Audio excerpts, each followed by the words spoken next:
السلام علیکم ورحمۃ اللہ وبرکاتہ۔ ناظرین، آج کی اس ویڈیو میں ہم آپ کے سامنے ایک ایسا خط پیش کرنے جا رہے ہیں جس نے تبلیغی جماعت، علماء اکرام اور دینی حلقوں میں ایک نئی بحث کو جنم دے دیا ہے۔ ذرا تصور کیجئے، ایک ایسے بزرگ عالم دین جن کی عمر 96 سال بتائی جاتی ہے، جنہوں نے حضرت مولانا محمد یوسف کانہلوی رحمۃ اللہ علیہ کے بیانات خود سنے ہو اور حضرت مولانا انعام الحسن رحمۃ اللہ علیہ کے مجالس میں شرکت کی ہو، اور جنہوں نے تبلیغی جماعت کی ابتدائی ادواروں کو اپنی آنکھوں سے دیکھا ہو، وہ اچانک ایک کھلا خط لکھتے ہیں، اور وہ خط بھی کسی عام شخصیت کے نام نہیں بلکہ حضرت مولانا مفتی احمد خان پوری صاحب دامت برکاتہم کے نام ہے۔ اس خط میں ایسے سوالات اٹھائے گئے ہیں جن پر آج ہر سنجیدہ آدمی غور کرنے پر مجبور ہو رہا ہے، لہذا ویڈیو کو آخر تک ضرور دیکھے گا، کیونکہ ہم اس خط کے اہم نکات بھی بیان کریں گے اور اس پس منظر پر بھی روشنی ڈالیں گے۔ جیسا کہ آپ جانتے ہیں کہ کچھ عرصے قبل مولانا محمد سعد صاحب نظام الدین مرکز کے حوالے سے مختلف فتوے اور بیانات سامنے آئے تھے، جن میں بعض علماء نے سخت موقف اختیار کیا تھا۔ اسی تناظر میں افغانستان کے شہر کابل سے تعلق رکھنے والے ایک معمر عالم دین مولانا راشد خان صاحب کا ایک کھلا خط منظر عام پر ہے۔ مولانا راشد خان صاحب اپنے خط میں سب سے پہلے یہ وضاحت کرتے ہیں کہ ان کا مقصد نہ مناظرہ ہے، نہ مخالفت، اور نہ کسی کی تنقید، بلکہ امت کی اتحاد اور خیرخواہی کی فکر ہے۔ وہ لکھتے ہیں کہ انہیں حضرت مولانا محمد یوسف کانہلوی رحمۃ اللہ علیہ اور حضرت مولانا انعام الحسن صاحب رحمۃ اللہ علیہ کے بیانات براہ راست سننے کا شرف حاصل ہوا ہے، اس لیے وہ تبلیغی جماعت کی تاریخ، اس کے مزاج، اس کے اکابر کے طریقہ کار سے بخوبی واقف ہے۔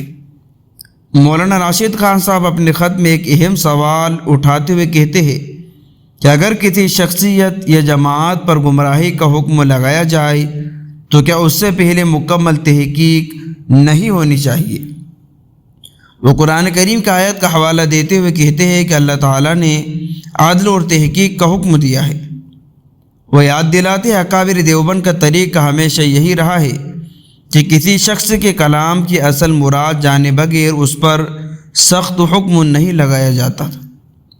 ناظرین، خط کا ایک انتہائی اہم حصہ وہ ہے جہاں مولانا راشد خان صاحب یہ دعویٰ کرتے ہیں کہ اگر کسی کو حضرت مولانا محمد الیاس صاحب رحمۃ اللہ علیہ اور حضرت مولانا محمد یوسف صاحب رحمۃ اللہ علیہ کے بیانات براہ راست سننے کا موقع ملتا تو شاید آج جن باتوں کی بنیاد پر مولانا محمد سعد صاحب پر اعتراض کیے جا رہے ہیں، انہی باتوں کی مشابہ انداز کے بیانات اکابر تبلیغ سے بھی مل جاتے ہیں۔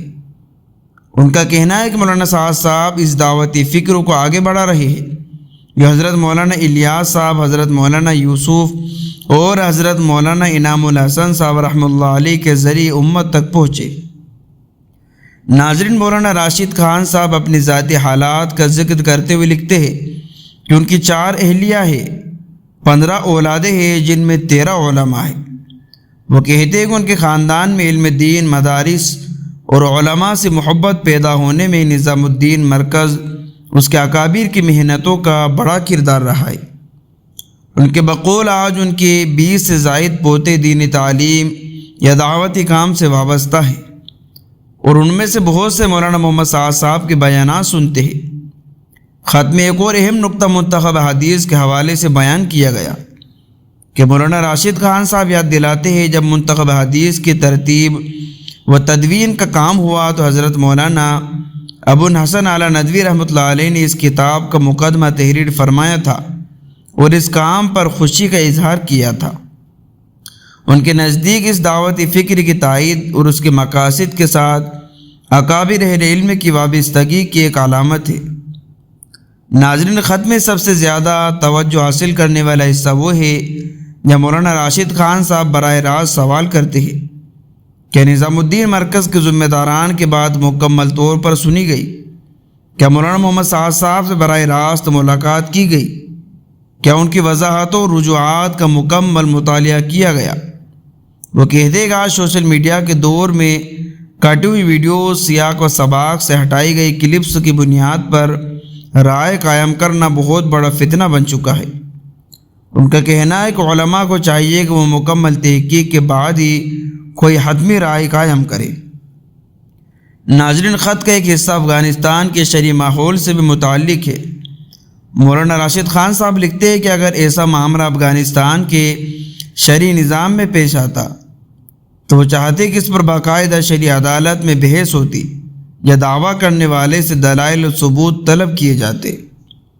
وہ واضح کرتے ہیں کہ ان کا مقصد کسی کی توہین نہیں، بلکہ یہ یاد دلانا ہے کہ شریعت میں کسی مسلمان یا دینی جماعت پر سنگین حکم لگانا بہت بڑی ذمہ داری ہے۔